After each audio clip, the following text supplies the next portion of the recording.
Жетинчи тапшырма спорт тайпасында 120 адам бар дейт. Тайпада общий 120 адам бар экен. Алардын ар бири эртең мененки тамакка же апельсин, же банан, же апельсин, банан, же башка бир нерсе жейт дейт. Апельсин, же банан, же башка бир нерсе. 20% банан жана апельсин жейт дейт. Ошондо 120-нын 20%-ын табабыз. 20-га көбөйтүп туруп 100-гө бөлүп коебуз, 24 болот. Ошондо 20% банан жана апельсин жейт дейт. Ошондо мындай кесилиштире турган болсок, 24 адам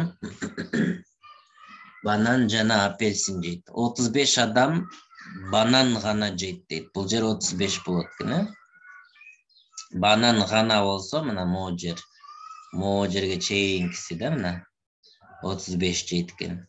Канча адам апельсин гана жейт дейт. Анда 35-ке мен 24-тү кошом. 59 болду.